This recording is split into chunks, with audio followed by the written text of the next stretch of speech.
నమస్తే SR7 TV news కి స్వాగతం. కక్ష సాధింపు చర్యలు మంచిది కాదు, దమ్ముంటే తేల్చుకుందాం రా అంటున్న టీఆర్ఎస్ మాజీ మంత్రి కేటీఆర్.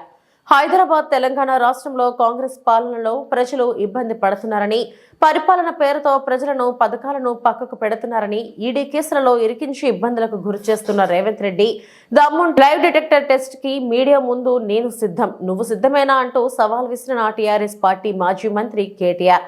ఇవాళ ఉదయం పేపర్లో కూడా చూసిన ఈ విచారణకి దాదాపుగా 5 నుంచి 10 కోట్ల రూపాయలు ఖర్చు అవుతుంది అని ఇవాళ ఉదయమే పేపర్లో చూసిన. అందుకే ముఖ్యమంత్రి రేవంత్ రెడ్డికి నేను ఒక మాట చెప్పదలుచుకున్నాను.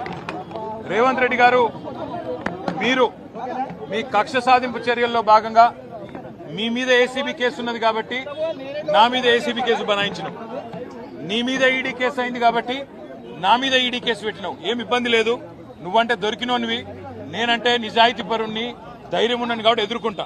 కానీ ఈ 5 కోట్లు 10 కోట్లు ప్రజాధనం ఏదైతే వృధా అవుతున్నదో ఆ 10 కోట్ల రూపాయలతో బ్రహ్మాండంగా ఇంకొక 500 మంది రైతులకు రుణమాఫీ చేయొచ్చు. ఆ 10 కోట్ల రూపాయలతో దాదాపు 2500 మంది పెద్ద మనుషులకు పెన్షన్లు ఇవ్వచ్చు. అందుకే రేవంత్ రెడ్డి గారికి నేను ఒక ఆఫర్ ఇస్తా ఉన్నా. రేవంత్ రెడ్డి గారు, నీకు నిజాయితీ ఉంటే, నీకు ధైర్యం ఉంటే ఒక పని చేద్దాం. నేను తయారుగా ఉన్నా, నువ్వు ముందుకు రా, జడ్జి గారు ముందు కూర్చుందాం. ఏసీబీ జడ్జి అయినా, హైకోర్టు న్యాయమూర్తి గారైనా, లేదా మీకు ఇష్టమైన న్యాయమూర్తి ఎవరి ముందైనా కూర్చుందాం. మీ మీద ఏసీబీ కేసు ఉంది, నా మీద ఏసీబీ కేసు ఉంది. నీ మీద ఈడీ ఛార్జ్ షీట్ చేసింది, నా మీద ఈడీ విచారణ జరుగుతున్నది. మీరు మొత్తం ఈ టీవీలు అన్నీ ఉన్నాయి కదా, మొత్తం మీడియా ఉంది కదా, లైవ్ టీవీ పెట్టండి. నేను రేవంత్ రెడ్డి గారు ఇద్దరం కూర్చుంటాం న్యాయమూర్తి ముంగట. మీరు ఏ ప్రశ్నను అడగండి కేసుకు సంబంధించి, ఆయన కేసు నా కేసు. ఇద్దరికి లై డిటెక్టర్ పరీక్ష పెట్టండి, ఇద్దరికి కూడా లై డిటెక్టర్ పరీక్ష పెట్టండి.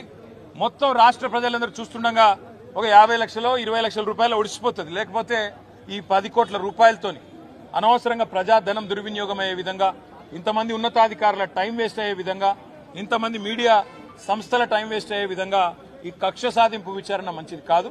నేను రెడీగా ఉన్న రేవంత్ రెడ్డి, నీకు ధైర్యం ఉంటే ముందుకు రా. నీ జూబ్లీహిల్స్ ప్యాలెస్ లో అయినా సరే, లేదా న్యాయమూర్తి ఇంట్లో అయినా సరే, ఏసీబీ న్యాయమూర్తి ఇంట్లో అయినా సరే, కోర్టులో అయినా సరే, లేదా ఈడీ ఆఫీస్లో అయినా సరే, ఎక్కడైనా నేను లై డిటెక్టర్ పరీక్షకు సిద్ధం. నువ్వు కూడా రా, ఇద్దరం కూర్చుందాం. దొంగెవరో, ఎవరేందో, ఎవరి నిజాయితీ ఏందో రాష్ట్రం మొత్తం చూస్తుంది. నీకు ధైర్యం ఉంటే వెంటనే నిర్ణయం తీసుకో. డేట్ నువ్వే చెప్పు, టైం నువ్వే చెప్పు, ప్లేస్ నువ్వే చెప్పు, నేను వస్తా. నిజాయితీగా నా చేయిస్తా. నువ్వు లై డిటెక్టర్ పరీక్ష పెట్టి నువ్వు కూడా పెట్టుకొని కూర్చో. ఎవరు ఏందో రాష్ట్ర ప్రజలకు తేలుతుంది. సరే, నీకు ధైర్యం ఉంటే వెంటనే నిర్ణయం తీసుకో.